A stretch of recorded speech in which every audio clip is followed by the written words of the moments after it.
দিন পাৰ হৈ গৈ আছে বাপেকজন বৃদ্ধ হৈ গৈ আছে কণমানিটো ডাঙৰ হৈ আহি আছে মই সংস্কাৰৰ ওপৰত কথা কৈ আছো বুঢ়াজনৰ নাৰ্ভৰ প্ৰব্লেম আহিল হাত কঁপিবলৈ ধৰিলে তেওঁ অন্ন গ্ৰহণ কৰোঁতে মুখলে কম যায় এই কাপোৰে কানিয়ে পৰে বোৱাৰীকে গিৰিয়েকক এদিন আকৌ ক'লে হেৰা এই তোমাৰ দেউতাৰ লগত আৰু মই ভোজন কৰিব নোৱাৰো কিয় মোৰ ঘিণ লাগে এই মানুহটোৱে গোটেই কাপোৰে কানিয়ে পেলায় এনেকৈ কেনেকৈ খাম এটা কাম কৰা এওক ভোজন আমি তাতেই দি দিম ভিতৰলৈ আহিবলৈ মানা কৰা আৰু সেইজন ল'ৰাই যিজন ল'ৰা অসুস্থ হৈ থাকোঁতে মাক বাপেকে কোলাত লৈ লৈ খুৱাইছিল সেইজন ল'ৰাই পিছদিনা বাপেকক কৈছে দেউতা তই আৰু আজিৰ পৰা ভিতৰত খাবলৈ আহিব নালাগে তোৰ কাৰণে ভোজনটো আমি তোৰ ৰুমতেই দিয়া কৰিম বাপেকে বুজি পাইছে মোৰ ল'ৰাই লাহে লাহে মোক ভিতৰৰ পৰা বাহিৰলৈ উলিয়াই আছে কিন্তু হ'লেও ক'লে যে উপায় তই ঠিক কথাই কৈছ হ'ব দে মইনো খাওঁ কিমানকেইটা ইয়াতে দিবি তাকে খাম দিন আগবাঢ়িছে কণমানিটো ডাঙৰ হৈ আহি আছে 5 বছৰ বয়স হ'ল আৰু এটা ডাঙৰ পাৰ্টি পাতিলে বাৰ্থডে পাৰ্টি আজিকালি আমাৰ অসমীয়া সমাজতো জন্মদিন কমে পাতে সবে বাৰ্থডে পাৰ্টিয়ে পাতে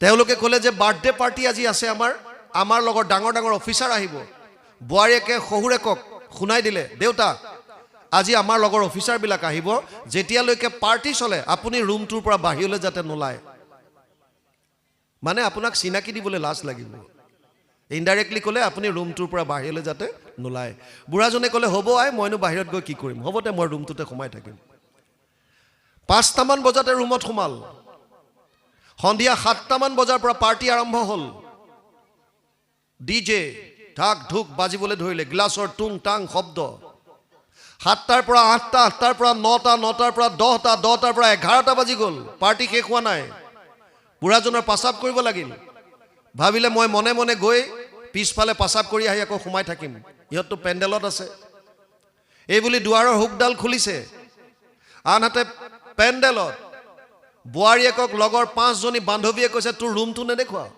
কেনেকৈ সজাইছ পৰাইছ আইসকলৰ তেনেকুৱা থাকে কাৰোবাৰ ঘৰত গ'লে ৰুমটো কেনেকৈ সজাইছে চাব বিচাৰে আৰু ক'লে তোৰ ৰুমটো দেখুৱা বল বোৱাৰীয়েকে 5জনী বান্ধৱীক লৈ ৰুমৰ ভিতৰলৈ আহিছে বাৰান্দাত উঠিছে আৰু ইফালৰ পৰা হুক খুলি বুঢ়াজন বাহিৰলৈ আহিছে য'তে বাঘৰ ভয় ত'তে ৰাতি হয় বান্ধৱী কেইগৰাকীয়ে বোৱাৰীয়েকক সুধিলে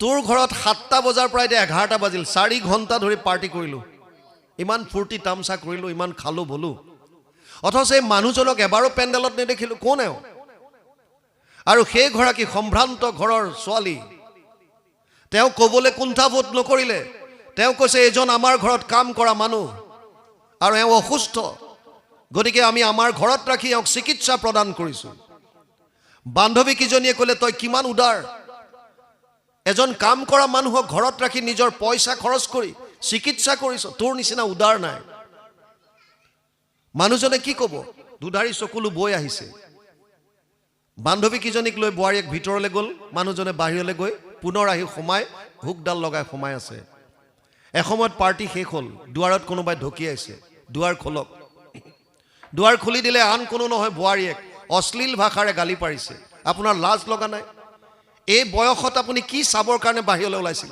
আপোনাক মই কোৱা নাছিলোঁ যেতিয়ালৈকে পাৰ্টি চলি থাকে আপুনি বাহিৰত নাহিব কিহৰ আপোনাৰ কি চাবলৈ আহিছিল আপুনি বুঢ়াই কৈছে ওৱাই মই কি চাবলৈ ইচ্ছা কৰিম এই বয়সত 5টা বজাতে ৰুমটোত সোমালোঁ 11টা বাজিবৰ হ'ল মোৰ পাচাব কৰিব লাগিছিল গতিকে বাহিৰলৈ ওলাইছিলোঁ বোলো বাহিৰত গৈ পাচাব কৰি আকৌ সোমাই থাকিম মই নাজানো যে তহঁত আহিবি এইবিলাক মই নাজানো এইবিলাক সব আপোনাৰ কথা বিভিন্ন ধৰণৰ গালি পাৰোঁতে গিৰিয়েক আহি পালেহি আৰু ঘৈণীয়েকক সুধিলে কি হ'ল কিয় ইমান হাল্লা কৰিছা ঘৈণীয়েকে কৈছে শুনা তোমাৰ এই বুঢ়াটোৰ কাৰণে আজি মোৰ গোটেই লাজ সন্মান সব শেষ মান সন্মান সব শেষ কাইলৈৰ পৰা হয়তো এইজন বুঢ়া এখন ঘৰত থাকিব নহ'লে মই থাকিম সিদ্ধান্ত তোমাৰ এই বুলি ভাবি ভিতৰত এই বুলি কৈ ভিতৰত সোমাই দুৱাৰখন গৰমকৈ বন্ধ কৰি থৈ গুচি গ'ল আৰু সেইজন ল'ৰাই যিজন ল'ৰা সৰু হৈ থাকোঁতে অসুস্থ আছিল মাক বাপেকে বহু নিশা উজাগৰে কটাইছিল যিজন ল'ৰাক চিকিৎসা কৰিবৰ কাৰণে পঢ়াবৰ কাৰণে বাপেকে ভৱিষ্যতৰ কথা চিন্তা নকৰি গাঁঠিৰ সমস্ত টকা খৰচ কৰিছিল সেইজন ল'ৰাই পিছদিনা বাপেকক এষাৰ কথা নসোধাকৈ ওচৰত থকা এখন বৃদ্ধ আশ্ৰমত কথা পাতি গাড়ী এখন লৈ আহিল আৰু গেটৰ ওচৰত গাড়ীখন ৰখাই বাপেকৰ ওচৰত আহি ক'লে যে দেউতা তই ঘৰত অকলে অকলে থাক আমি দুটা অফিচলৈ যাওঁ কণমানিটো স্কুল যাবলৈ ধৰিছে গতিকে তই ঘৰত চাগে বৰ কষ্ট পাৱ সেইকাৰণে ওচৰত এখন আশ্ৰম আছে য'ত তোৰ দৰে তোৰ বয়সৰ মানুহবিলাক আছে আমি দুটাই ভাবিছোঁ যে তোক তাতে গৈ থৈ আহোঁগৈ তই তেতিয়া লগৰ মানুহখিনিৰ লগত নিসংগতা অনুভৱ নকৰিবি বুঢ়াজনৰ বুজিবলৈ বাকী নাছিল যে আজি মোৰ ল'ৰাই মোক এইখন ঘৰৰ পৰা গতিয়াই উলিয়াই বৃদ্ধ আশ্ৰমত থ'ব বিচাৰিছে তথাপিও ক'লে যে অ' পাই তই ঠিক কথাই কৈছ হয় মই ইয়াত থাকি বৰ অকলশৰীয়া অনুভৱ কৰোঁ হ'ব দে ব'ল মোক তালৈকে লৈ ব'ল আজি ল'ৰা আগে আগে গৈছে বাপেক পাছে পাছে আচলতে বাপেক আগত যায় ল'ৰা পাছত সদায় নিজৰ সন্তানবিলাকে ল'ৰাবিলাকে বাপেকক ৰোল মডেল বুলি ভাবে হিৰো আৰু ছোৱালীবিলাকে মাকক হিৰ'ইন কিন্তু আজি উল্টা হৈছে পিতেক আগত গৈছে বাপেক পাছত আৰু পিতেকে ক'লে বাট দেখুৱাইছে বৃদ্ধ আশ্ৰমলৈ গেটৰ ওচৰ পালেগৈ বুঢ়াজনে ভাবিছে আৰু এটা খোজ গেটৰ বাহিৰত যদি মই ৰাখোঁ এই ঘৰখন চিৰদিনৰ কাৰণে মোৰ পৰ হৈ যাব যিখন ঘৰ মই কষ্টৰে বনাইছিলোঁ যিখন ঘৰলৈ মই মানুহজনীক আনিছিলোঁ যিখন ঘৰত থাকি এটা সন্তান পোৱাৰ কাৰণে ক'লে যোৱা নাই কাক আৰাধনা কৰা নাই যোনে যি কৈছে চব কৰিছিলোঁ আৰু সেইটো ল'ৰাই আজি মোক বৃদ্ধ আশ্ৰমলৈ লৈ যাব বিচাৰিছে আৰু এটা খোজ আগবঢ়াই দিলে মোৰ চব শেষ পিতেকক ক'লে উপায় মই গম পাইছোঁ তাতো মই নিজকে অকলশৰীয়া অনুভৱ কৰিম কাৰণ আপোন বুলিবলৈ মোৰ তাত কোনো নাথাকিব তই এটা কাম কৰ তোৰ মাৰে মোক এখন এৰী চাদৰ দিছিল মোৰ থকা ৰুমটোৰ আলনাডালত এখন এৰী চাদৰ আছে যা তই এৰী চাদৰখন লৈ আহগৈ কিয় কেতিয়াবা যদি তোৰ মাৰলৈ মনত পৰে তহঁতলৈ মনত পৰে ল'ৰাটোলৈ মনত পৰে আপোন বুলিবলৈ কেৱল মাত্ৰ এৰী চাদৰখন থাকিব সেইখনকে মই গাত লৈ তহঁতৰ কথা চিন্তা কৰিম পিতেক যাবলৈ পোৱাই নাই কণমানিটো দৌৰ মাৰিছে ককাকৰ ৰুমলৈ আলনাৰ পৰা এৰী চাদৰখন আনিছে দুৱাৰ দলিত দীঘলকৈ মেলিছে ভিতৰৰ পৰা এখন দা আনিছে আৰু মাজত সমানকৈ কাটিবলৈ ধৰিলে মাকে ভাবিছে মোৰ ল'ৰা মোতকৈ একো ওপৰত গোটেইখন এৰী চাদৰ নিদিয়ে ককাকক এটুকুৰা ৰাখিহে দিব সেইকাৰণে বিৰাট বাহাদুৰিত সুধিছে অ' সোণটো কিয় কাটিছ সি একো মতা নাই একান্ত মনে কাটি আছে দেৰি হোৱা দেখি বাপেক আহিল অ' পোনা কি হ'ল আৰে ককাৰ এৰী চাদৰখন কিয় কাটিলি সি কৈছে শুনা মা শুনা দেউতা মই যিটো দেখিছোঁ আমাৰ ঘৰত এখনেই এৰী চাদৰ ককাৰখনেই আৰু দ্বিতীয় এখন নাই যদি মই গোটেইখন এৰী চাদৰ আজি ককাৰ লগত দি পঠিয়াওঁ তেতিয়া যিদিনা মই তোমালোক দুটাক বৃদ্ধ আশ্ৰমলৈ পঠিয়াম তোমালোকৰ লগত কি দিম সেইকাৰণে এটা টুকুৰা মই সেইদিনাৰ কাৰণে ৰাখিছোঁ যিদিনা তোমালোক দুইটাক মই বৃদ্ধ আশ্ৰমৰ বাট দেখুৱাই দিম যদ আচৰতি শ্ৰেষ্ঠ তদেব ইতৰজন সয়দ প্ৰমাণম কুৰুতে লোকাস্তদানুবৰ্ততে তৃতীয় অধ্যায় 21 নম্বৰ শ্লোক গীতা অৰ্জুনক কৈছে কৃষ্ণই হে অৰ্জুন জ্যেষ্ঠজনে শ্ৰেষ্ঠজনে যেনেকুৱা আচৰণ কৰে উঠি অহা চামে তাক অনুকৰণ কৰে আপুনি যুৱ সমাজক কেৱল দোষাৰোপ কৰিলে নহ'ব আপোনাৰ মোৰ আচৰণ কেনেকুৱা আপুনি যদি সন্ধিয়া নিজে মোবাইল টিপি আছে ল'ৰাটো বা ছোৱালীক কৈছে যে তই পঢ় সিহঁতৰ পঢ়াত মন নবহিব তাৰ বিপৰীতে যদি আপুনি তাৰ পঢ়াৰ টেবুলত বহি পেলাই সোধে অ' আই আজি স্কুলত কি হৈছিল কচোন কলেজত আজি কি হৈছিল ক তহঁতৰ চিলেবাছত আজিকালি কি কি আছে আমাৰ দিনত এইবিলাক নাছিলেই বহুত ইণ্টাৰেষ্ট ল'ব আপোনাক বুজাবৰ কাৰণে পঢ়া শুনা আৰম্ভ কৰি দিব কিন্তু তাৰ বিপৰীতে আমি আমাক নিজক লৈ ব্যস্ত হৈ যাওঁ ল'ৰা ছোৱালীক ত্যাগ কৰি দিওঁ এৰি দিওঁ সিহঁতে নিজৰ মতে থাকে আৰু তাৰ পাছত কওঁ বিপথে গ'ল সেইকাৰণে আমি নিজৰ আচৰণবিলাক শুদ্ধ কৰিবলৈ শিকিব লাগে বাপ বান্ধৱ ভাই মাতৃ সমস্ত যদিও মই প্ৰক্সি মাৰিবলৈ আহিছিলোঁ তথাপিও বহুত সময় আপোনালোকৰ দ্বাৰা ইমান একাত্মভাৱে শুনা শ্ৰোতা পোৱাৰ কাৰণে প্ৰভু ভগৱন্তই আমাক নিমিত্ত কৰি মাত্ৰ কথাখিনি কোৱালে আমি কওঁ বুলি একো ক'ব নোৱাৰোঁ প্ৰভু ভগৱন্তৰ হৃদয়স্থিত হৈ যি ধৰণে প্ৰকাশ কৰাব বিচাৰে সেই ধৰণে প্ৰকাশ কৰিবৰ কাৰণে কেৱল প্ৰয়াস মাত্ৰ কৰোঁ ইয়াতো হয়তো আমাৰ প্ৰকাশ ভংগীমাত শব্দৰ ব্যৱহাৰত ক'ৰবাত বহুখিনি অপৰাধ ৰৈ যাব পাৰে সৰ্ব অপৰাধ আমি শিৰ পাতি লৈ এক শৰণ হৰিনাম ধৰ্মত শৰণ ল'লে আৰু য'ত দূৰ দূৰলৈকে কোনো বলি বিধানৰ কথা নাই কেৱল নামত গুৰুত্ব দিছে কেৱল নাম আৰু আজি আমি গম পাইছোঁ আপোনালোকৰ ইয়ালৈ যিজন ডেকা সত্ৰাধিকাৰ আহিছিল তোৰণ উদ্বোধন কৰিবলৈ, তেওঁ এইটো কথা স্বীকাৰ কৰি গৈছে যে কলি যুগত হৰি নামে মূল। তেওঁ কৈ গৈছে, ক'বই লাগিব, কাৰণ ভাগৱতৰ মূল কথা কলৌ দোষ নিধে ৰাজন অস্তিহি এক মহান গুণ কীৰ্তনা দেৱ কৃষ্ণৈশ্ব মুক্ত সংগ পৰম ব্ৰজেত 12:3-51 দ্বাদশ স্কন্ধ 3য় অধ্যায় 51 নম্বৰ শ্লোক। তাত লিখি থৈ গৈছে দোষৰ সাগৰ যদিও কলিযুগ, ইয়াৰ এটা মহান গুণ আছে, কি কেৱল কৃষ্ণৰ নাম কীৰ্তন কৰি পৰম গতি লাভ কৰিব পাৰে, ইয়াতকৈ সুবিধা একো নাই। ৰামদাসে গুৰুজনাৰ ওচৰত শৰণ লোৱাৰ কাৰণে ছাগলী আনি দিয়া নাই, ইফালে শাৰদীয় পূজা ওচৰ চাপিল, মাধৱ পুৰুষৰ ইচাত বিচাত লাগি আছে, পূজা আহি গ'ল, ছাগলী আনি দিয়া নাই। আৰু এদিন খঙৰ ভমকত ভনী জোঁৱায়েকক ক'লে, হকৰা কুচিয়াৰ পো বুদ্ধিত পাগল, কিয় আনি নিদিয় পূজাৰ ছাগল। আৰু সেইদিনা ৰামদাসৰো খং উঠিল, আৰু খঙৰ ভমকত তেওঁ ক'লে মাধৱ পুৰুষক, আমাৰ আগত দেখাও হ'ব বৰ চোট, শংকৰক লগ পাইলে হৈবি লোট সোট, তোৰ হাৱা উলিয়াব। কোন শংকৰ? মাধৱে সুধিছে।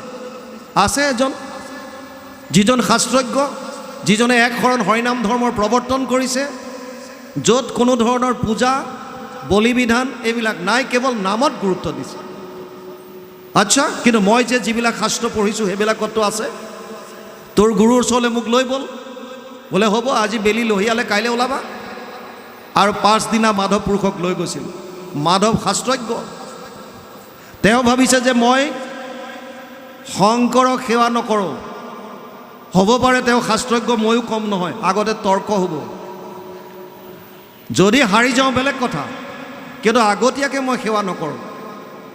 আৰু মনত ভাবি গৈ আছে, কিন্তু যেতিয়া গৈ গুৰুজনাক ব্যাখ্যাৰ আসনত বহি থকা দেখা পালে, গুৰুজনাৰ যিটো শাৰীৰিক সৌন্দৰ্য, যিটো পাছত তেওঁ গুৰু ভতিমাত প্ৰকাশ কৰিছে, দৰশিত সুন্দৰ গৌৰ কলেবৰ জৈসন সুৰপৰ কাষ, সকল সভাসদ ৰঞ্জন জাকেৰি দৰ্শনে পাপ বিনাশ। মাধৱ পুৰুষে নিজে লিখিছে। তেওঁ ৰূপটো দেখাৰ লগে লগে সেৱা ল'লে। আৰু সুন্দৰ এজন যুৱক যেতিয়া আহিছে নামঘৰলৈ, গুৰুজনাই ভাল পাইছে, ৰামদাসক চিনি পাই সুধিলে, ৰামদাস এওঁ কোন? ৰামদাসে চিনাকি দিলে, ওলালগৈ তেওঁ বংশৰে মাক মনুমতী বাই ল'ৰা। অ' মনু বাই ল'ৰা, মাধৱ আহা বহা। কি হ'ল? ৰামদাসে কৈছে, আপোনাৰ সৈতে তৰ্ক কৰিবলৈ আহিছে। কিহৰ ওপৰত? এওঁ কৈছে পাঠা ছাগলী আনি দিব লাগে, বলি দিব, আৰু মই কৈছোঁ এইবিলাকৰ কলিযুগত কাম নাই।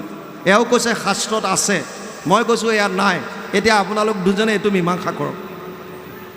মাধৱ পুৰুষক গুৰুজনাই বহুৱালে। মনত কোনো দ্বেষ ভাৱ নাই, না মাধৱ পুৰুষৰ আছে না গুৰুজনাৰ আছে, কাৰণ খেলি মেলি তেওঁলোকৰ নিজৰ ব্যক্তিগত নহয়, খেলি মেলিটো শাস্ত্ৰত আছে। সেইকাৰণে দুইজনে যিখিনি শাস্ত্ৰ অধ্যয়ন কৰিছে তাক লৈ সন্মুখা সন্মুখী বহিছে। মাধৱ পুৰুষক ক'লে, মাধৱ তুমি কোৱা কি কি পাইছা? আৰু মাধৱ পুৰুষে যিমান শাস্ত্ৰ অধ্যয়ন কৰিছে তাৰ পৰা য'ত য'ত এই বলি বিধানৰ কথা আছে তেওঁ কৈ গৈছে। আৰু গুৰুজনাই ভাগৱতৰ উদ্ধৃতিৰে তাক খণ্ডন কৰি গৈ আছে। শেষত গুৰুজনাই ভাগৱতৰ পৰা এটা শ্লোক উচ্চাৰণ কৰিলে, যথা তৰুৰ মূলে নিচেচানেন তৃপ্যন্তি তদ স্কন্ধ ভুজ উপশাখা প্ৰাণোপহাৰাচ্য যথেন্দ্ৰিয়ানাম তথা সৰ্ব অৰ্চনম অচ্যুতেজ্য। 4:31-14 চতুৰ্থ স্কন্ধ 31 নম্বৰ অধ্যায় 14 নম্বৰ শ্লোক ভাগৱত। ইয়াৰ অনুবাদ, বৃক্ষৰ মূলত যদি দেও আনি জল, ত্ৰিপিটি হুৱন্ত তাৰ পত্ৰ পুষ্প ফল, ডালে পাতে সিঞ্চে যদি মূলত নেদয়, কদাচিতো ডালে পাতে ত্ৰিপিটি নহয়।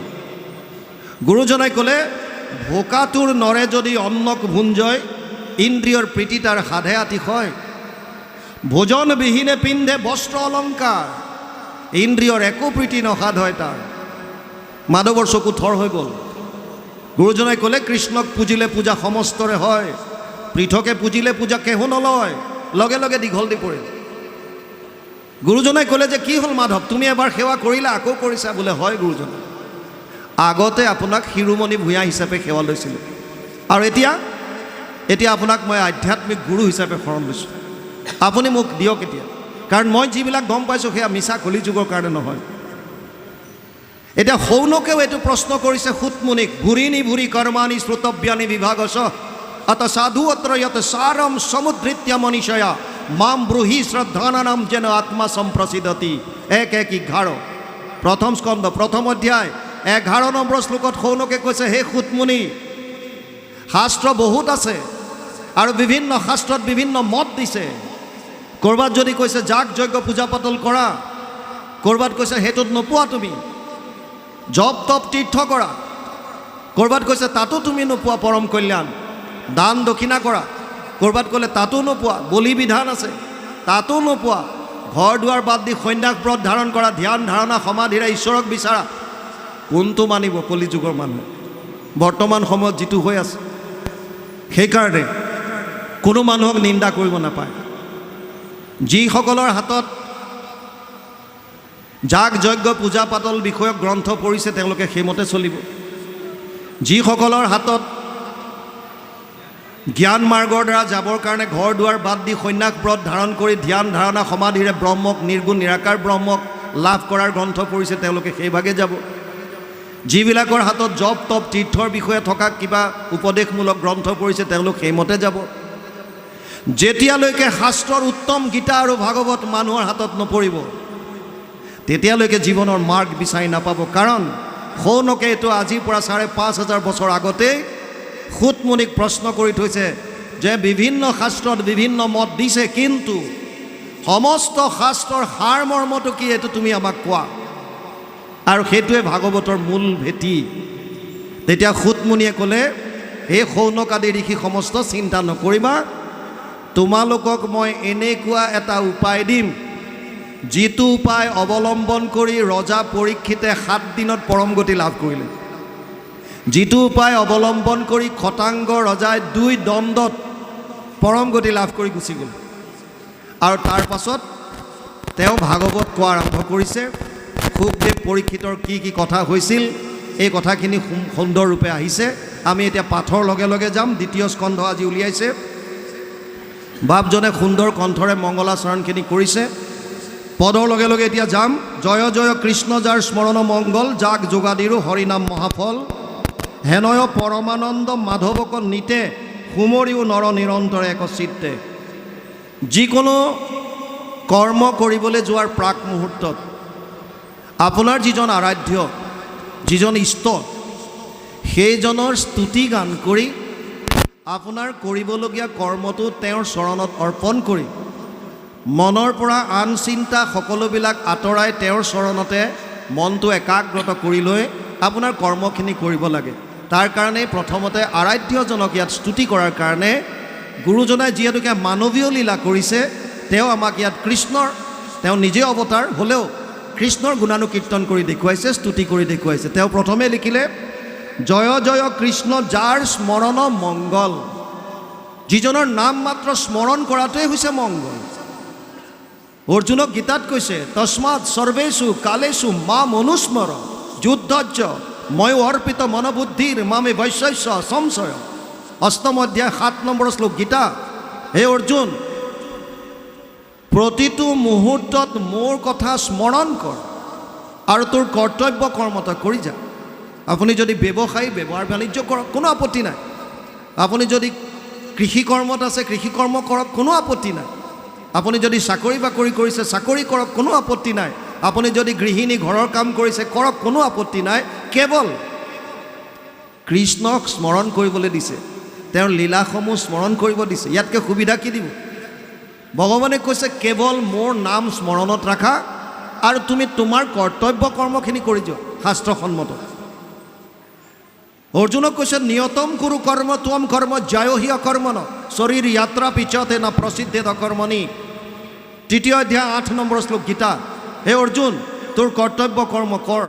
এক শৰণ হৰিনাম ধৰ্মত শৰণ ল'লে আৰু য'ত দূৰ দূৰলৈকে কোনো বলি বিধানৰ কথা নাই, কেৱল নামত গুৰুত্ব দিছে, কেৱল নাম। আৰু আজি আমি গম পাইছোঁ আপোনালোকৰ ইয়ালৈ যিজন ডেকা সত্ৰাধিকাৰ আহিছিল তোৰণ উদ্বোধন কৰিবলৈ, তেওঁ এইটো কথা স্বীকাৰ কৰি গৈছে যে কলিযুগত হৰিনামে মূল। তেওঁ কৈ গৈছে, ক'বই লাগিব, কাৰণ ভাগৱতৰ মূল কথা। কলৌ দোষ নিধে ৰাজন অস্তিহি এক মহান গুণ, কীৰ্তনা দেৱ কৃষ্ণস্য মুক্ত সংগ পৰম ব্ৰজেত। 12:3-51 দ্বাদশ স্কন্ধ 3য় অধ্যায় 51 নম্বৰ শ্লোক।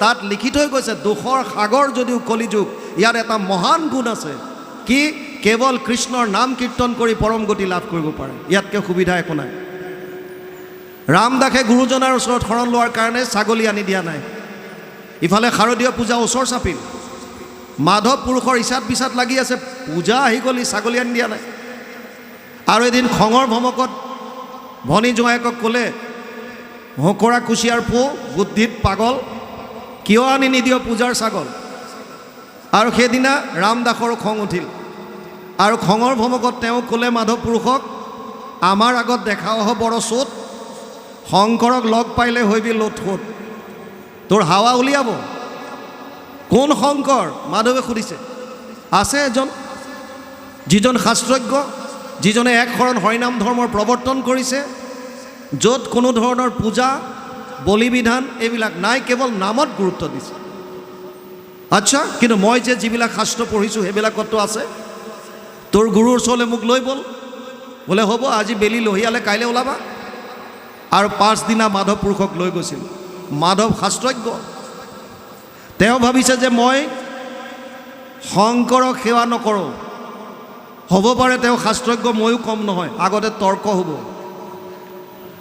যদি হাৰি যাওঁ বেলেগ কথা কিন্তু আগতীয়াকৈ মই সেৱা নকৰোঁ আৰু মনত ভাবি গৈ আছে কিন্তু যেতিয়া গৈ গুৰুজনাক ব্যাখ্যাৰ আসনত বহি থকা দেখা পালে গুৰুজনাৰ যিটো শাৰীৰিক সৌন্দৰ্য যিটো পাছত তেওঁ গুৰু ভতিমাত প্ৰকাশ কৰিছে দৰশিত সুন্দৰ গৌৰ কলেবৰ জৈসন সুৰপৰ কাষ সকল সভাসদ ৰঞ্জন জাকেৰি দৰ্শনে পাপ বিনাশ মাধৱ পুৰুষে নিজে লিখিছে তেওঁৰ ৰূপটো দেখাৰ লগে লগে সেৱা ল'লে আৰু সুন্দৰ এজন যুৱক যেতিয়া আহিছে নামঘৰলৈ গুৰুজনাই ভাল পাইছে ৰামদাসক চিনি পাই সুধিলে ৰামদাস এওঁ কোন ৰামদাসে চিনাকি দিলে ওলালগৈ তেওঁ বংশৰে মাক মনুমতী বাই ল'ৰা অ' মনু বাই ল'ৰা মাধৱ আহা বহা কি হ'ল ৰামদাসে কৈছে আপোনাৰ সৈতে তৰ্ক কৰিবলৈ আহিছে কিহৰ ওপৰত এওঁ কৈছে পাঠা ছাগলী আনি দিব লাগে বলি দিব আৰু মই কৈছোঁ এইবিলাকৰ কলিযুগত কাম নাই এওঁ কৈছে শাস্ত্ৰত আছে মই কৈছোঁ ইয়াত নাই এতিয়া আপোনালোক দুজনে এইটো মীমাংসা কৰক মাধৱ পুৰুষক গুৰুজনাই বহুৱালে মনত কোনো দ্বেষ ভাৱ নাই না মাধৱ পুৰুষৰ আছে না গুৰুজনাৰ আছে কাৰণ খেলি মেলি তেওঁলোকৰ নিজৰ ব্যক্তিগত নহয় খেলি মেলিটো শাস্ত্ৰত আছে সেইকাৰণে দুইজনে যিখিনি শাস্ত্ৰ অধ্যয়ন কৰিছে তাক লৈ সন্মুখা সন্মুখী বহিছে মাধৱ পুৰুষক ক'লে মাধৱ তুমি কোৱা কি পাইছা আৰু মাধৱ পুৰুষে যিমান শাস্ত্ৰ অধ্যয়ন কৰিছে তাৰ পৰা য'ত য'ত এই বলি বিধানৰ কথা আছে তেওঁ কৈ গৈছে আৰু গুৰুজনাই ভাগৱতৰ উদ্ধৃতিৰে তাক খণ্ডন কৰি গৈ আছে শেষত গুৰুজনাই ভাগৱতৰ পৰা এটা শ্লোক উচ্চাৰণ কৰিলে যথা তৰুৰ মূলে নিচেচানেন তৃপ্যন্তি তদ স্কন্দ ভুজ উপশাখা প্ৰাণোপহাৰাচ্য যথেন্দ্ৰিয়ানাম তথা সৰ্ব অৰ্চনম অচ্যুতেজ্য 4:31-14 চতুৰ্থ স্কন্ধ 31 নম্বৰ অধ্যায় 14 নম্বৰ শ্লোক ভাগৱত ইয়াৰ অনুবাদ বৃক্ষৰ মূলত যদি দেও আনি জল ত্ৰিপিটি হুৱন্ত তাৰ পত্ৰ পুষ্প ফল ডালে পাতে সিঞ্চে যদি মূলত নেদয় কদাচিতো ডালে পাতে ত্ৰিপিটি নহয় গুৰুজনাই ক'লে ভোকাটোৰ নৰে যদি অন্নক ভুঞ্জয় ইন্দ্ৰিয়ৰ প্ৰীতি তাৰ সাধে আতিশয় ভোজন বিহীনে পিন্ধে বস্ত্ৰ অলংকাৰ ইন্দ্ৰিয়ৰ একো প্ৰীতি নসাধ হয় তাৰ মাধৱৰ চকু থৰ হৈ গ'ল গুৰুজনাই ক'লে কৃষ্ণক পুজিলে পূজা সমস্তৰে হয় পৃথকে পুজিলে পূজা কেহো নলয় লগে লগে দীঘল দি পৰিল গুৰুজনাই ক'লে যে কি হ'ল মাধৱ তুমি এবাৰ সেৱা কৰিলা আকৌ কৰিছা বোলে হয় গুৰুজন আগতে আপোনাক শিৰোমণি ভূঞা হিচাপে সেৱা লৈছিলোঁ আৰু এতিয়া আপোনাক মই আধ্যাত্মিক গুৰু হিচাপে শৰণ লৈছোঁ আপুনি মোক দিয়ক এতিয়া কাৰণ মই যিবিলাক গম পাইছোঁ সেয়া মিছা কলিযুগৰ কাৰণে নহয় এতিয়া সৌনকেও এইটো প্ৰশ্ন কৰিছে সুতমুনিক ভুৰিনি ভুৰি কৰ্মানি শ্ৰুতব্যানি বিভাগস অত সাধু অত্ৰ যত সাৰম সমুদ্ৰিত্য মনীষয়া মাম ব্ৰুহি শ্ৰদ্ধানানাম যেন আত্মা সম্প্ৰসিদ্ধতি 1:11 প্ৰথম স্কন্ধ প্ৰথম অধ্যায় 11 নম্বৰ শ্লোকত সৌনকে কৈছে হে সুতমুনি শাস্ত্ৰ বহুত আছে আৰু বিভিন্ন শাস্ত্ৰত বিভিন্ন মত দিছে ক'ৰবাত যদি কৈছে যাগ যজ্ঞ পূজা পাতল কৰা ক'ৰবাত কৈছে হেতুত নোপোৱা তুমি জপ তপ তীৰ্থ কৰা ক'ৰবাত কৈছে তাতো তুমি নোপোৱা পৰম কল্যাণ দান দক্ষিণা কৰা ক'ৰবাত গ'লে তাতো নোপোৱা, বলি বিধান আছে তাতো নোপোৱা, ঘৰ দুৱাৰ বাদ দি সন্ন্যাস ব্ৰত ধাৰণ কৰা, ধ্যান ধাৰণা সমাধিৰে ঈশ্বৰক বিচাৰা, কোনটো মানিব কলিযুগৰ মানুহে বৰ্তমান সময়ত যিটো হৈ আছে। সেইকাৰণে কোনো মানুহক নিন্দা কৰিব নাপায়। যিসকলৰ হাতত যাগ যজ্ঞ পূজা পাতল বিষয়ক গ্ৰন্থ পঢ়িছে তেওঁলোকে সেইমতে চলিব। যিসকলৰ হাতত জ্ঞান মাৰ্গৰ দ্বাৰা যাবৰ কাৰণে ঘৰ দুৱাৰ বাদ দি সন্ন্যাস ব্ৰত ধাৰণ কৰি ধ্যান ধাৰণা সমাধিৰে ব্ৰহ্মক, নিৰ্গুণ নিৰাকাৰ ব্ৰহ্মক লাভ কৰাৰ গ্ৰন্থ পঢ়িছে তেওঁলোকে সেইভাগে যাব। যিবিলাকৰ হাতত জপ তপ তীৰ্থৰ বিষয়ে থকা কিবা উপদেশমূলক গ্ৰন্থ পঢ়িছে তেওঁলোক সেইমতে যাব। যেতিয়ালৈকে শাস্ত্ৰৰ উত্তম গীতা আৰু ভাগৱত মানুহৰ হাতত নপৰিব তেতিয়ালৈকে জীৱনৰ মাৰ্গ বিচাৰি নাপাব। কাৰণ সৌনকে এইটো আজিৰ পৰা ৫,৫০০ বছৰ আগতেই সুতমুনিক প্ৰশ্ন কৰি থৈছে যে বিভিন্ন শাস্ত্ৰত বিভিন্ন মত দিছে, কিন্তু সমস্ত শাস্ত্ৰৰ সাৰ মৰ্মটো কি এইটো তুমি আমাক কোৱা। আৰু সেইটোৱে ভাগৱতৰ মূল ভেটি। তেতিয়া সুতমুনিয়ে ক'লে, হে সৌনক আদি ঋষি সমস্ত চিন্তা নকৰিবা, তোমালোকক মই এনেকুৱা এটা উপায় দিম যিটো উপায় অৱলম্বন কৰি ৰজা পৰীক্ষিতে ৭ দিনত পৰম গতি লাভ কৰিলে। যিটো উপায় অৱলম্বন কৰি খটাংগ ৰজাই ২ দণ্ডত পৰম গতি লাভ কৰি গুচি গ'ল। আৰু তাৰ পাছত তেওঁ ভাগৱত কোৱা আৰম্ভ কৰিছে। সুখদেৱ পৰীক্ষিতৰ কি কি কথা হৈছিল এই কথাখিনি সুন্দৰৰূপে আহিছে। আমি এতিয়া পাঠৰ লগে লগে যাম। ২য় স্কন্ধ আজি উলিয়াইছে।